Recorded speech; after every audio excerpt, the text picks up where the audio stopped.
the shroud of the dark side has fallen. Begun. The Clone War has.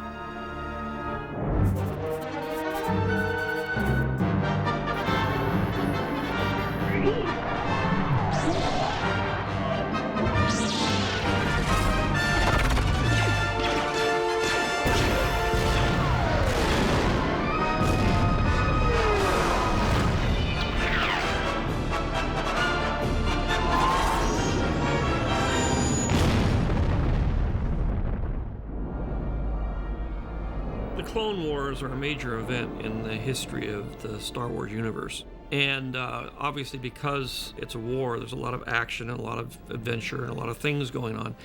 But in the films, we don't really get to deal with that very much. We kind of start the Clone War in one episode, we end it in the next episode, but we never actually see the war. And so by doing the animated series, it was a great opportunity to fill in some of the blanks in the middle where you get to deal with the adventures of the war and all the things that went on during the war, because obviously that's a very fertile ground for exciting storytelling. The response from the first 20 has been really positive. I think everybody just complained about how short they were.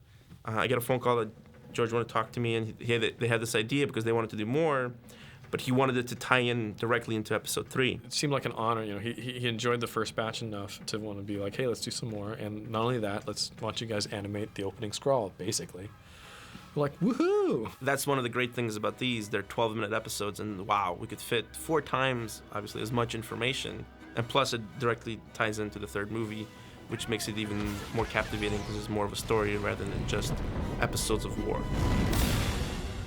The big arc that we worked on was with the Anakin and Obi-Wan. In our first batch, it was more of like what was going on in episode 2 with the kind of, gruffy master and the kind of the, bull-headed student.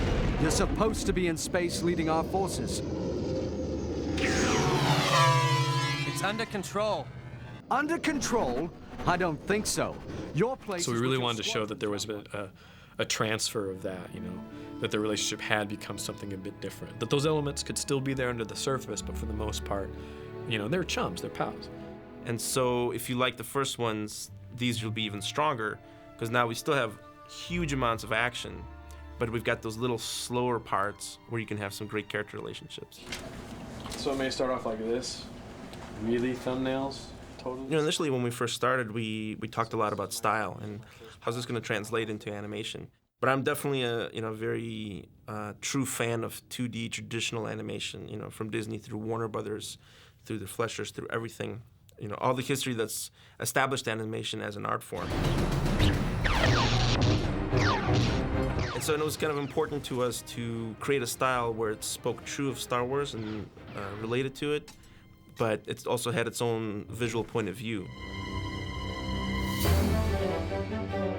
The thing that attracted me to it, it has a slight anime feel to it, and I'm very interested in anime, and I was really interested in moving into a kind of animation that was very different from anything we'd done in the past. And Gindi is very good at bridging that transition between traditional animation and anime.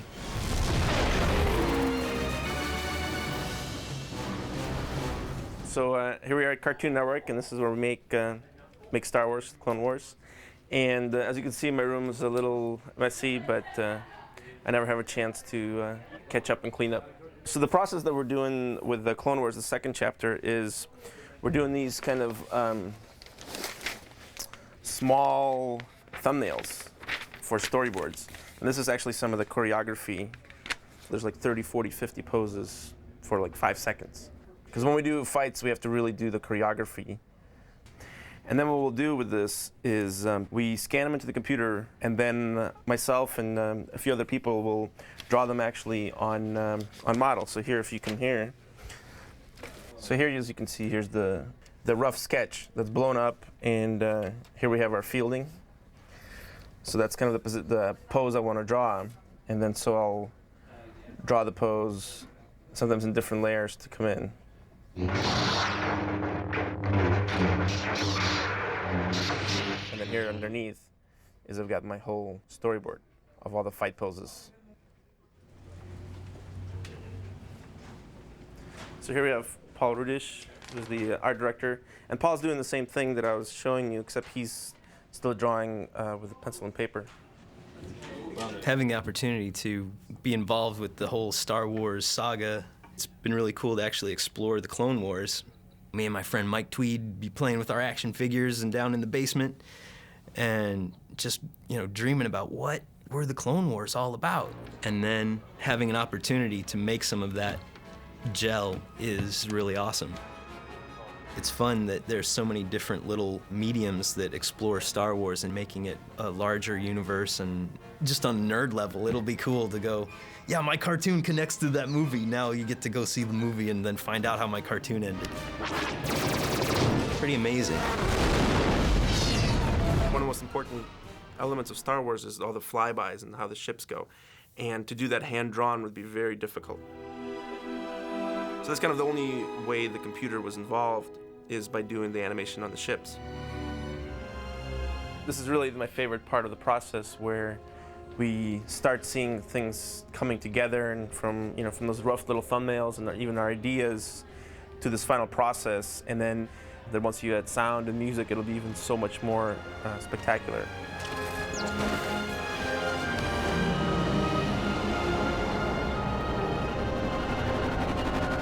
The second group of episodes in the animated series leads right up to the events that happen in the film. So we get a little background on what was going on right before episode 3. I mean, ideally, what we'd love to see is we'd love to see like an hour edit of the chapters, the next 5, be shown in the movie theater right before the third movie, just to see how it feels, because it really does link up. It's the last of this epic saga, and I mean, you gotta see it on the big screen. Oh, there's a new one coming! It's a little episode 2.5, but a little one, maybe like 2.3.